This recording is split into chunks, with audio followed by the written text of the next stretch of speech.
Hello student, welcome to the class. વિદ્યાર્થી મિત્રો, હું છું તમારો મેન્ટોર શિક્ષક હિમાંશુ સરદારા સર અને તમે જોઈ રહ્યા છો પી વિભાગના તત્વો.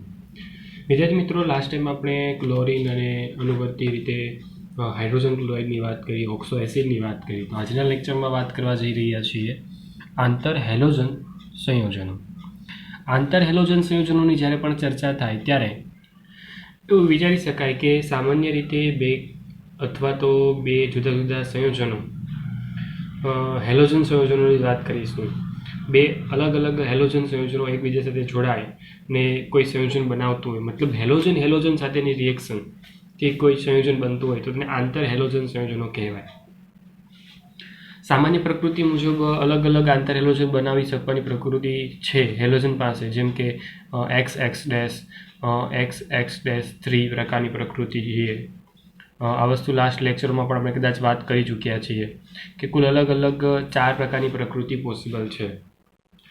હવે આ 4 અલગ અલગ પોસિબિલિટી છે, પરંતુ ખાસ ધ્યાનમાં રાખવા જેવી બાબત એવું છે કે જે આગળનો એક્સ છે, જેને આપણે સિમ્પલ એક્સ કહીએ છીએ, તો એ મોટા કદ ધરાવતો પરમાણુ હોઈ શકે છે કે જેનું કદ મોટું છે. એટલે મોટા કદનો જે પણ હેલોજન હશે તે હશે, અને જે આ એક્સ ડેશ છે તે હંમેશા નાના કદના હેલોજનની વાત થશે. ઓકે, એટલે આ વસ્તુ એકદમ નક્કી છે. જેમ કે જો હું યોગ્ય રીતે વાત કરું કોઈ સંયોજનની, તો હું એમ કહેતો હોઉં કે તમારી પાસે નાનું કદ, એટલે ચાલો માની લો કે તમારી પાસે આયોડિન છે. કોણ છે? આયોડિન. જો આયોડિન હોય તો સ્વાભાવિક છે કે આયોડિનમાં કયા પ્રકારની પોસિબિલિટી જોવા મળે છે? તો એક સ્વાભાવિક પ્રકૃતિ છે, આયોડિન સૌથી મોટો કદ છે, એટલે તેનાથી નાનું ફ્લોરિનવાળો પણ પોસિબલ બને, ક્લોરિનવાળો પણ પોસિબલ બને, બ્રોમિનવાળો પણ પોસિબલ બને. અને એવી જ રીતે સ્વાભાવિક છે બાકી બધા સંયોજનો આપણે સમજી શકીએ છીએ, વિચારી શકીએ છીએ. પરંતુ આ પ્રકૃતિ કોમન છે જે તમને બધાને સમજ હોવી જોઈએ. ક્લિયર? ચાલો, તો આ વસ્તુનો ખાસ કાળજીપૂર્વક ઉપયોગ આપણે કરવાનો છે કે જેને અનુલક્ષીને આપણે અલગ અલગ રીતે આંતર હેલોજન સંયોજનો બનાવી શકીએ. નાનું કદ મોટા કદનો લોજિક શું છે? નાના કદ મોટા કદનો લોજિક એટલો કદ છે કે તે વિદ્યુત ઋણતાનો કોન્સેપ્ટ છે. કેમ કે ફ્લોરિનથી લઈને આયોડિન તરફ જાઓ તેમ વિદ્યુત ઋણતાનો મતલબ શું થાય છે? ઘટે છે. એ વિદ્યુત ઋણતા ઘટતી હોવાને કારણે જે પણ પાછળનો અણુ હોય છે એ હંમેશા વિદ્યુત ઋણ હોય છે. કેવો હોય છે વિદ્યાર્થી મિત્રો? વિદ્યુત ઋણ. એટલા માટે આ વિદ્યુત ઋણ બનવા પાછળ એક જ રીઝન છે કે ઉપરથી નીચે તરફ જાઉં છું, વિદ્યુત ઋણતા ઘટે છે. વિદ્યુત ઋણતાને અનુલક્ષીને આપણે જોવા જઈએ તો બધા સંયોજનો પોસિબલ બનતા હોય છે. એટલા માટે એક્સ અને એક્સ ડેશનો જે પણ ગુણોત્તર છે યોગ્ય રીતે આપણે સંદર્ભ સ્થાન સાથે લેવાનો હોય છે. અલગ અલગ એક્ઝામ્પલો મેં તમારી સાપેક્ષ રજૂ કરી શકું છું અને કર્યા છે. જેમ કે અત્યારે મેં તમને આયોડિનના સંયોજનો બતાવ્યા. ઓકે ને? તો આમ તમે કોઈ પણ ફ્લોરાઇડ પરમાણુની ધ્યાનમાં લઈને ચર્ચા કરતા હો, ક્લોરાઇડ પરમાણુને ધ્યાનમાં લઈને ચર્ચા કરવા, તો બ્રોમિન કે આયોડિનને લઈને વાત કરો. તેથી ચોક્કસ પ્રકારના સંયોજનો બની શકે છે. ઓકે, ચાલો. તો જો હું એક્ઝામ્પલ તરીકે વાત કરું કે તમારી પાસે આયોડિન, અને આયોડિનની અંદર ચાલો હું વાત કરી દઉં કે આયોડિન સાથેનું જે ફ્લોરિન સંયોજન બને છે એ કંઈક આ રીતે બને છે. મતલબ આનું નામ લખી દઉં તો લખી શકાય કે આયોડિન 7, એટલા માટે હું VII લખું છું. શું લખું છું? VII 7 fluoride. Okay, oxidation number લખ્યો અને સ્ટોક પદ્ધતિ મુજબ મેં આ એક નામ લખી દીધું. ધોરણ 11 સ્ટોક પદ્ધતિ તમને બધાને યાદ હોવું જ જોઈએ. હવે આ મહત્તમ પરમાણુ સંખ્યા ધરાવતો એક પરમાણુ તમને એક જ મળી શકે છે. આ 7 જેની ઓક્સિડેશન અવસ્થા હોય, મતલબ આની અંદર ફક્ત આ એક જ મળી શકે છે. એટલા માટે મેં ખાસ આ એક્ઝામ્પલ લીધું છે. આ થવાનું પાછળ રીઝન એટલું કર્યું છે કે તમારી પાસે જે આયોડિન અને જે ફ્લોરિન છે તે બંને વચ્ચેનો જે ત્રિજ્યાનો ગુણોત્તર, છે તે મહત્તમ હોય છે. એટલે ત્રિજ્યાનો ગુણોત્તર કેવો હોય છે વિદ્યાર્થી મિત્રો? ખૂબ જ મહત્તમ હોય છે. અને એનું મહત્તમ હોવું અથવા તો થવું કે જેને કારણે તમારું આ IF7 મળી આવે છે. ત્યાર પછીનું કોઈ પણ પ્રકૃતિ તમને મળી આવતી નથી. ICl7, IBr7 તમને મળતું નથી. ચાલો, તો આવી રીતે તમે તેની પ્રકૃતિને સમજી શકો છો. તો અહીંયા એક સિમ્પલ લોજિકલ ભાગ તૈયાર થયો, એ છે ગુણોત્તર.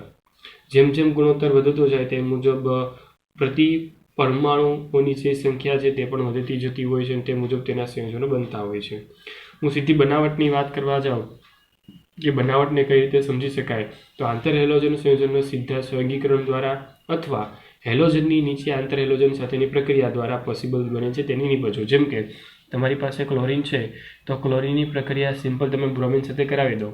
ઓલમોસ્ટ સમાન કદ ધરાવતા પરમાણુ છે તો 437 કેલ્વિન તાપમાને જ્યારે પ્રક્રિયા થઈ શકતી હોય તો સ્વાભાવિક છે કે ત્યાં 2ClF તમને સંયોજન તરીકે મળી આવે. ઓકે, જો હું પ્રમાણ વધુ માત્રામાં કોઈ જગ્યા પર લેતો હોઉં, જેમ કે Cl2 અને આ જગ્યા પર હું 3F2 મૂકી દઉં છું અને તાપમાન થોડુંક વધારી દઉં છું, 573 કેલ્વિન કરી દઉં છું, તો સ્વાભાવિક છે કે આ સંયોજન જે બદલવાનું છે એ બદલી જશે, તેની સંયોજકતાની પ્રકૃતિ બદલાઈ જાય અને 2 મોલ ઓફ ClF3 બની જશે. કેમ કે અહીંયા વધુ પ્રમાણ મેં લીધું છે, પ્રમાણમાં વધારો કરી દીધું છે. પહેલાં 1 મોલ લીધો હતો તો મેં 3 મોલ લઈ ગયા છે.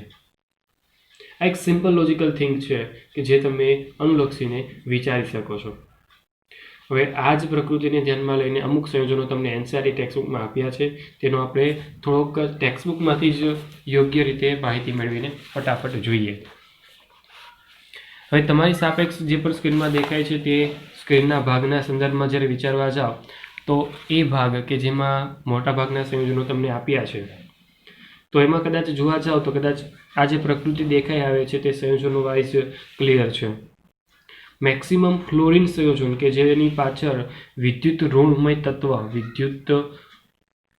ઋણમય તત્વ તરીકે ફ્લોરિનની જવાબદારી સૌથી વધુ છે. કોની જવાબદારી? ફ્લોરિનની. જો ફ્લોરિનની જવાબદારી સૌથી વધુ હોય તો તેના મોટાભાગના સંયોજનોમાં ફ્લોરિન, ક્લોરિન, બ્રોમિન જોવા મળે. સૌથી વધુ તમને ફ્લોરિન જોવા મળશે. તેનાથી ઓછો અને ભાગ્યે જ Br વાળું સંયોજન કોઈ વિદ્યુત ઋણમય તત્વોની અંદર જોવા મળે, જેમ કે AiBr. તેના સિવાય કોઈ જ Br વાળું સંયોજન નથી કે જેની વિદ્યુત ઋણમય પ્રકૃતિ Br સાથેની હોય.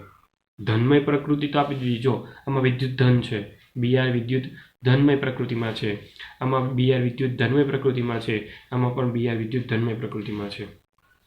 આમ તમારી સાપેક્ષ જે પણ પ્રકૃતિવાઇઝ તૈયાર થયેલા જે સંયોજનો છે, સૂત્રો છે, અને ખૂબ જ કાળજીપૂર્વક જ્યારે વિચારવામાં આવે તો એક સિમ્પલ પ્રકૃતિ મુજબના સંયોજનો છે. પરંતુ તમારે યાદ રાખવા જે બાબત હોય તો એક ભૌતિક અવસ્થા અને રંગના સ્વરૂપમાં તમે તેને નાની મોટી બાબતો યાદ રાખવાની ટ્રાય કરજો. જેમ કે ClF છે તો તે રંગવિહીન વાયુ છે, BrF છે તો આછો કથ્થઈ રંગ ધરાવે છે. એવી રીતે તેનો રંગ પરિવર્તન અથવા તો રંગનું જે સ્વરૂપ છે જે રંગવિહીન હોય તો રંગવિહીન વાયુમય સ્વરૂપ, જેમ કે ClF3 જે રંગવિહીન વાયુ છે, પ્રવાહી હોય તો રંગવિહીન પ્રવાહી સ્વરૂપના સંદર્ભમાં. આમ બધી જ માહિતી તમને સરળતાથી અહીં આપી દીધી છે. હવે અહીંયા ICl જે દેખાય છે તે રૂબી અને કથ્થઈ લાલ રંગના ઘન સ્વરૂપે તમને જોવા મળશે, જેને એકને આલ્ફા સ્વરૂપ અને બીટા સ્વરૂપના સંદર્ભમાં તમે તેને ઓળખી શકો છો. મોટાભાગના આકારો પણ તમારી પાસે નક્કી થયેલા છે. આમાં તો રેખીય આકાર તમને જોવા મળતા હોય છે, પરંતુ આ જે આકાર જે તમે જોઈ શકો છો એ આકારમાં સામાન્ય રીતે તમે પ્રકૃતિ VSEPR સિદ્ધાંતના દૃષ્ટિકોણથી આગળ વિચારી શકો છો. તો આમ તમારી સ્ક્રીન પર જે પણ કોષ્ટક દેખાય છે ખૂબ જ કાળજીપૂર્વક NCERT ટેક્સ્ટબુકમાંથી તમારે રિફર કરવું જોઈએ, તેના થોડાક આકારોની માહિતી મેળવવી જોઈએ. ચાલો, હું ચર્ચાના ભાગ સ્વરૂપે જો કોષ્ટક પરથી આગળ વધતો હોઉં તો કોષ્ટક પરથી આગળ વધવાની સાથે મારી પાસે જે પણ ભાગ આવે છે હું એવી રીતે કહીશ કે જ્યારે પણ તમે આંતર હેલોજન સંયોજનોની વાત કરવા જાઓ તો બધા જ સંયોજનો સહસંયોજક પ્રકૃતિમાં હોય છે અને બધા જ સ્વભાવે પ્રતિચુંબકીય છે. એટલે બે સ્વભાવ હું જાતે અહીંયા બોલ્યો છું. નંબર 1 કે સહસંયોજક સ્વભાવ, સહસંયોજક અણુઓ છે, સાથે સાથે કેવા છે? પ્રતિચુંબકીય. તો આ બે સ્વભાવ તેનો સામાન્ય જોવા મળે છે. નોર્મલી જો ClF ની વાત કરું તો ClF સિવાય બધા જ આના સિવાય, ઓકે, આના સિવાય 298 કેલ્વિન તાપમાને તેઓ બાષ્પશીલ ઘન પદાર્થ અથવા પ્રવાહી પદાર્થમાં હોય છે.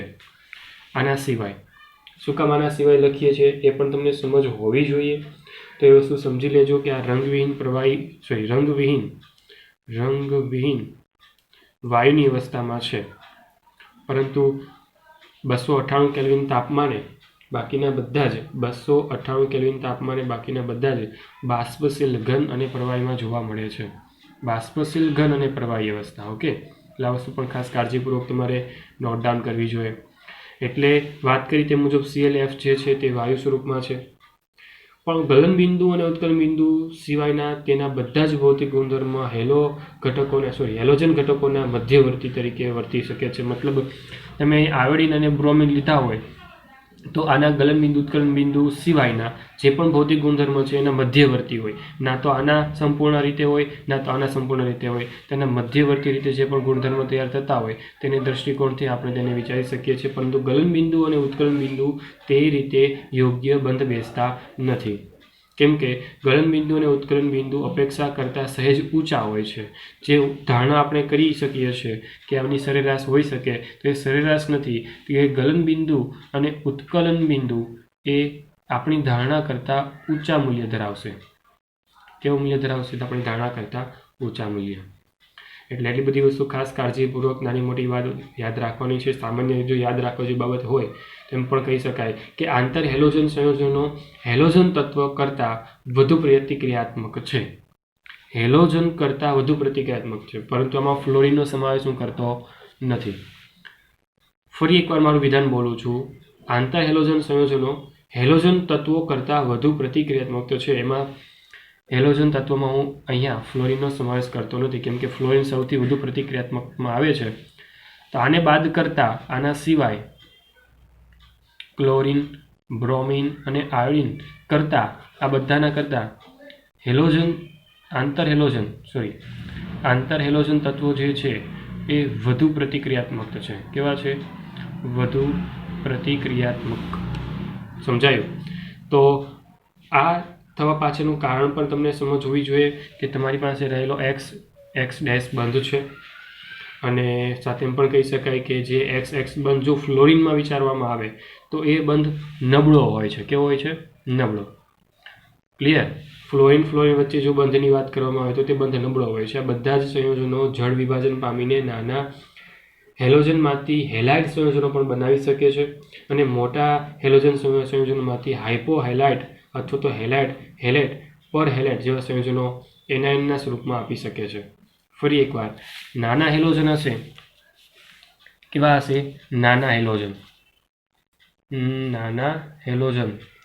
તો જો નાના હેલોજનની વાત કરવામાં આવે તો એટલી વસ્તુ યાદ રાખવાની કે નાના હેલોજન જો હશે તો શું બનાવશે? તો એ બધી વસ્તુ તમને યાદ હોવી જોઈએ કે નાના હેલોજનમાંથી ફક્ત ને ફક્ત હેલાઇડ મળવાના છે. શું મળવાનું છે? હેલાઇડ. Yes, halide. પરંતુ જો મોટા પ્રકારના હેલોજન હશે તો એટલી વસ્તુ યાદ રાખવાની છે કે તેની અંદરથી બહુ બધી પ્રકારની પ્રકૃતિ ઉત્પન્ન થશે. એટલે કે હાઇપોહેલાઇટ, ત્યારબાદ હેલાઇટ. હાઇપોહેલાઇટને કહેવામાં આવે છે XX'. ઓકે, હેલેટને કહેવામાં આવે છે XX'3. હેલેટ મળી શકે છે જેને કહીએ છીએ XX'5. Okay, and then finally પરહેલેટ, જે આપણે લાસ્ટ ટાઈમ પણ આ વસ્તુ જોઈ છે, તેનું લક્ષીને જ આ વસ્તુ સંયોજનના નામ પણ તૈયાર થાય છે. તો આમ તમે સરળતાથી વિચારી શકો છો કે તમારા હેલોજનમય તત્વો પરથી તમે કઈ પ્રકારનો એનાયન બનાવી શકાય છે તે બધી વસ્તુ. એટલે બધી વસ્તુ આણ્વીય દૃષ્ટિકોણથી રસપ્રદ હોય છે, પરંતુ આપણે બધામાં VSEPR સિદ્ધાંત ખૂબ જ કાળજીપૂર્વક લગાડી શકીએ છીએ. એટલે જો આકાર કોઈનો નક્કી કરવો છે તો એ VSEPR સિદ્ધાંતનો ચોક્કસ લોજિકલ થિંક તમે ત્યાં એપ્લાય કરો તો તમારા માટે ખોટું નથી. ચાલો, એ જ બાબતને સમજવા માટે હું થોડીક એવી ચર્ચાના ભાગ સ્વરૂપે તમને રજૂઆત બતાવું. જેમ કે તમારી પાસે BRF3નું એક્ઝામ્પલ NCERT ટેક્સ્ટબુકમાં આપ્યું છે તે જ લઈ લો. તમારી પાસે BRF3 છે. હવે BRF3 એટલે સ્વાભાવિક છે કે તેના વિદ્યુત ધનમય તરીકે બ્રોમિન રહેલો છે, અને ફ્લોરિન જે છે સામાન્ય રીતે વિદ્યુત ઋણમયની પ્રકૃતિમાં હોય છે. બિહારની બાહ્યતમ કક્ષામાં કુલ કેટલા ઇલેક્ટ્રોન હોય છે? તો બિહારની બાહ્યતમ કક્ષામાં કુલ 7 ઇલેક્ટ્રોન હોય. એટલે બાહ્યતમ કક્ષાના જે 7 ઇલેક્ટ્રોન છે તો એ 7 ઇલેક્ટ્રોન કંઈક સેટિસ્ફાઈ રીતે બંધ બનાવવાની પ્રકૃતિમાં હોય છે, પરંતુ જરૂરી નથી કે બધા બંધકારક પ્રકૃતિમાં આવી જાય. તેની સાથે ફ્લોરિન જોડાયેલા છે 3, એટલા માટે તે 3 બંધકારક પ્રકૃતિમાં હોય, જ્યારે બાકીની 2 લોન પેર હોય છે તેની પાસે. એટલે 3 જગ્યાએથી તે ફ્લોરિન સાથે જોડાય છે અને બાકીની 2 લોન પેર જેમની તેમ તમને મળી આવે છે. એટલે આપણે સિમ્પલ પ્રકૃતિ વાઇઝ એવું કહી શકીએ છીએ કે 3 બંધકારક યુગ્મો છે જ્યારે 2 અબંધકારક યુગ્મો તમને જોવા મળશે. સિમ્પલ લોજિક છે ને આ તો, કેમ કે આ બધી વસ્તુ તો આપણે ધોરણ 11માં સમજીને આવ્યા છીએ. પરંતુ જ્યારે ઇલેક્ટ્રોનની રચના તૈયાર કરતા હોઈએ છીએ ત્યારે આ 3 વસ્તુ 1, 2 અને 3 એ બધું એક સમતલમાં આવે છે. આ ઉપર તરફ હશે, આ નીચે તરફ હશે, પરંતુ 2 અબંધકારક ઇલેક્ટ્રોન યુગ્મ અને અબંધકારક ઇલેક્ટ્રોન યુગ્મ, સમજો ખાસ કાળજીપૂર્વક. 2 લોન પેરની વાત કરું છું અને એક લોન પેર બોન્ડ પેર. લોન પેર એટલે કે અબંધકારક અને અહીં લખ્યું મેં લોન પેર બોન્ડ પેર એટલે કે બંધકારક. બી છે આ બી. ઓકે, બોન્ડ પેર. જ્યારે તમે આ બેની કમ્પેરિઝન કરવામાં આવે છે ત્યારે અબંધકારક યુગ્મ વચ્ચેના અપાકર્ષણને ન્યૂનતમ કરતા નિરંતિક સ્થાન મળેલું હોય છે. એટલે આ આકર્ષણો હંમેશા બંધકારક એટલે કે બોન્ડ પેરની અંદર બોન્ડ પેર વચ્ચેના જે અપાકર્ષણ કરતા વધુ હોય છે. ને આ એક ચોક્કસ પ્રકૃતિમાં તમને આ વસ્તુ તમને જોવા મળતી જ હશે કે જે અપાકર્ષણનું મૂલ્ય હોય તો લોન પેરમાં મેક્સિમમ લાગતું હોય છે. ને આ વસ્તુ પણ તમે VSEPRના સિદ્ધાંતના સંદર્ભમાં સમજીને આવેલા છો. પહેલી વાર હું નથી સમજાવી રહ્યો. એક રિવિઝનના ભાગ સ્વરૂપે આપણે VSEPR સિદ્ધાંતને સમજતા હોઈએ તેના જેવો કોન્સેપ્ટ છે. ક્લિયર? આઈ થિંક સો કે તમને આ વસ્તુ ક્લિયર થઈ હશે. હવે આકર્ષણ જે છે તે મેં ફરી એકવાર ક્લિયર કરું તે મુજબ બંધકારક હોય તો તેની અંદર અપાકર્ષણનું મૂલ્ય એ સૌથી ઓછું હોય, પરંતુ જો અબંધકારક હશે તો તેમાં અપાકર્ષણનું મૂલ્ય સૌથી વધુ તમને જોવા મળશે. આ ઉપરાંત જો વાત કરવામાં આવે તો સ્વાભાવિક છે કે આકર્ષણની પ્રકૃતિને ધ્યાનમાં લો. શું લો? આકર્ષણની પ્રકૃતિને. તો સ્વાભાવિક છે કે આકર્ષણની પ્રકૃતિ કઈ જગ્યા પર વધુ ને કઈ જગ્યા પર ઓછી એ અપાકર્ષણના મૂલ્યથી વિપરીત છે. બીજું કંઈ તૈયાર કરી શકાતું નથી. એટલે સિમ્પલ છે કે અબંધકારક ઇલેક્ટ્રોન યુગ્મ અપાકર્ષણને ન્યૂનતમ કરવા માટે નિરંતિક ક્લોરીન પરમાણુ તરફ વળેલા રહેવાના છે અને આ ક્લોરીન પરમાણુ તરફ વળેલા હોવાને કારણે તમારો જે આકાર છે એટલે કે જે પણ BrF3નો જે આકાર છે એ સામાન્ય T આકારનો તૈયાર થાય છે. કેવા આકારનો તૈયાર થાય છે? T આકાર. અને આ વસ્તુ કદાચ તમે ધોરણ 11ની અંદર VSEPR સિદ્ધાંતમાં સમજીને જ આવેલા છો. એટલે આપણા માટે કોઈ નવું નથી. એટલે આ લોન પેર જે છે સામાન્ય તમને આવી રીતે દોરેલી જોવા મળે. ઓકે, તો આખું જ લોજિકલ થિંક જે છે એ તમને હવે ક્લિયરલી સમજ હોવો જોઈએ. લોન પેર અને બોન્ડ પેરની પ્રકૃતિ સાથે બધી જ ક્લિયર બાબત હોવી જોઈએ. ઓકે, ચાલો.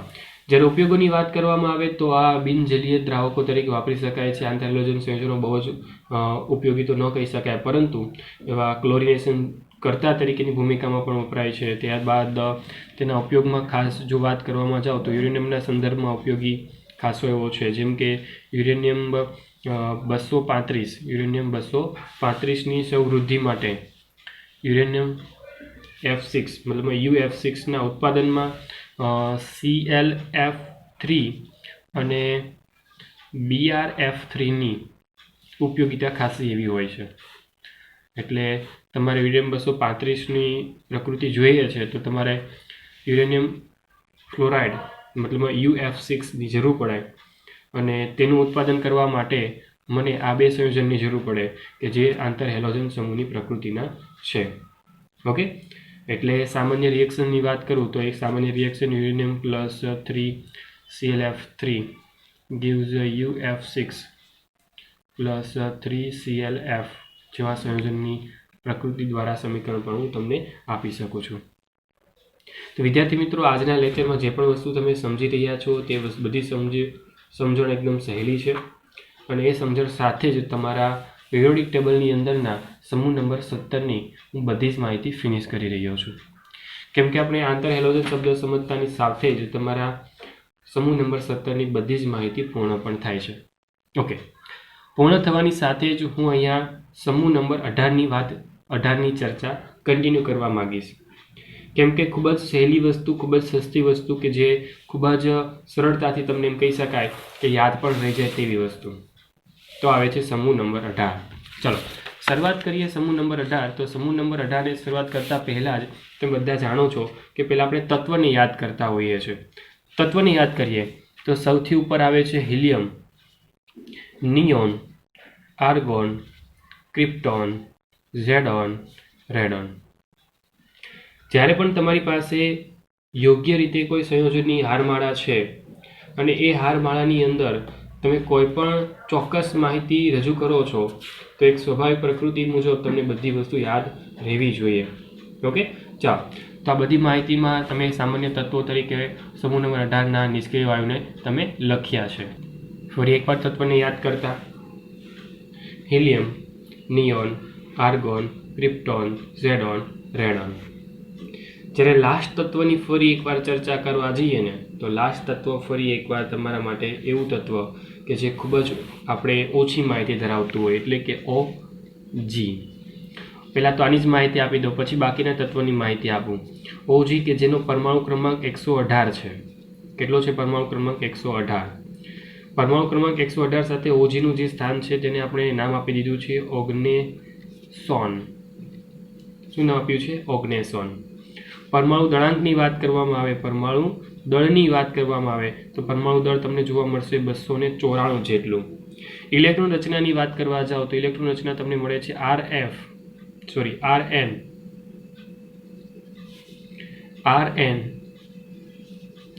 5f14 6d10 7s2 7p6 એક સામાન્ય ઇલેક્ટ્રોન રચના છે.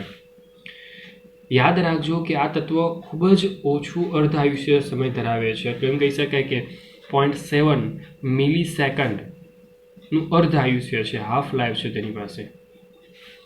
અને અર્ધ આયુષ્ય ખૂબ જ નાનું હોવાને કારણે તેનું બધી જ પોસિબલ જે પણ પોસિબિલિટી છે અથવા એમ કહી શકાય કે બધા જ ગુણધર્મ છે તેને આપણે માપી શકતા નથી.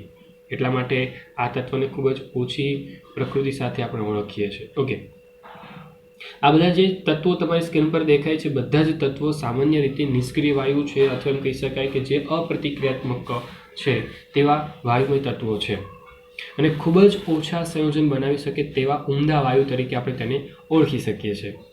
હવે પ્રાપ્તિસ્થાનોની વાત કરવામાં આવે તો લાસ્ટ બે તત્વો એટલે કે રેડોન અને ઓગ્નેસોન એ સિવાયની જ્યારે વાત કરું, મતલબ જે છેલ્લા બે તત્વોની બાદબાકી કરીને ઉપરના તત્વોની જ્યારે વાત કરતો હોઉં તે ઉમદા વાયુઓ વાતાવરણમાંથી તમને મળી આવતા હોય છે. સૂકી હવાઓની જ્યારે વાત કરવામાં આવે તો તેના પ્રચુરતાના લગભગ 1% જેટલી પ્રમાણ તમને આ વાયુઓનું તમને દેખાતું હોય છે. મતલબ ખૂબ જ ઓછું પ્રમાણ તમને જોવા મળે છે, જેમાં ખાસ કરીને આર્ગોન મુખ્ય ઘટક તરીકે જોવા મળશે. હિલિયમ અને કેટલીક અન્ય નિયોન રેડિયો સક્રિય ઉત્પાદકોની ખનિજમાંથી જ્યારે પણ તમને પ્રપ્તિસ્થાનના ભાગ સ્વરૂપે મળી આવતા હોય છે. ઝેડોન અને રેડોનની વાત કરવામાં આવે તો સૌથી વિરલ તત્વો ઝેડોન અને રેડોન છે. તો આમ તમે હિલિયમનું મુખ્ય વ્યાપારિક સ્ત્રોત કહી શકો તો એ કુદરતી વાયુ જ છે, કેમ કે હિલિયમ નોર્મલી તમને ત્યાંથી જ મળી આવશે. પરંતુ ઝેડોન અને રેડોનની વાત કરવામાં આવે તો મેં તમને કહ્યું તે મુજબ ખૂબ જ ઓછું પ્રાપ્તીય સ્થાન છે, ઓછું પ્રાપ્તીય વસ્તુ છે અથવા એમ કહી શકાય કે તત્વો છે. ઓકે, અને જો રેડોનને તમે વાત કરો છો, જેમ આપણે વાત કરી તે મુજબ રેડિયો સક્રિય છે, તો અલગ અલગ પ્રકૃતિમય રીતે તેની નિપજ જે પણ રેડિયો સક્રિય રીતે ઉત્પન્ન થતી હોય છે, જેમ કે RA સામાન્ય રીતે સમજો જે વસ્તુ લખું છું તેને RA 226 અને તેનું જ્યારે વિખંડન થાય તો તેમાંથી Rn મળતું હોય છે, રેડોન મળતું હોય છે.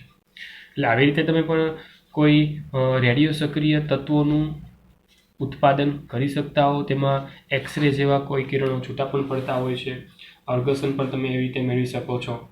ઓકે, પણ મેં જે વાત કરી તે મુજબ તમે અમુક તત્વો કે હિલિયમ છે, નિયોન છે, આવા તત્વો છે જે ખનિજની ઉત્પાદન કરવાની જે પણ આપણે ખનિજ મેળવીએ છીએ તેને ઉત્પાદન કરવા માટે જે પણ પ્રોસેસ કરીએ છીએ તે દરમિયાન છૂટા પડતા હોય છે, જેમાં તમે કાચી ખનિજ તરીકે અલગ અલગ ખનિજોના નામ છે, જેમ કે નામ લખું તો પિંચ બ્લેડ છે, ત્યારબાદ મોનાઝાઇટ, ત્યારબાદ ક્લિવાઇટ.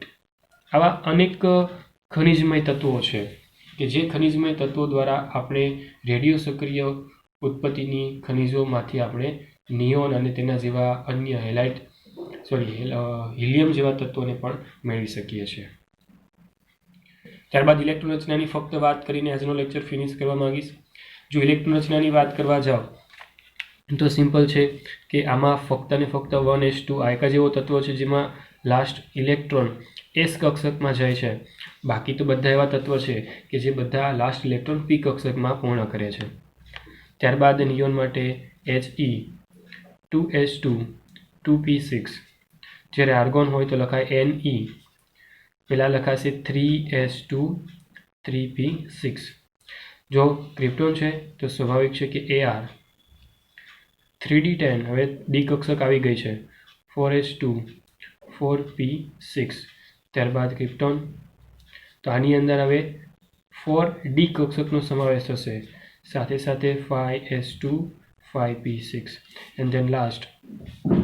તો તમારી આ XE થી શરૂઆત થશે. હવે આમાં તો 4f પણ કક્ષક આવી ગઈ છે અને સાથે સાથે 5d10 6s2 અને 6p6. તો આ રીતે તમે પણ સરળતાથી ઇલેક્ટ્રોન રચના પણ લખી શકતા હોવા જોઈએ.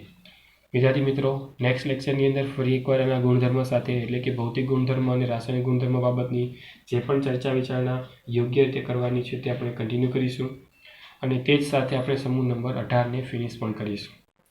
તો આજના લેક્ચરમાં જેટલી પણ વસ્તુ સમજાવી છે અને ફટાફટ ટેક્સ્ટબુકમાંથી રીડિંગ કરો અને ત્યાં સુધી આપો મને રજા. હું છું તમારો મેન્ટોર શિક્ષક Himanshu Sardara sir. Thank you so much.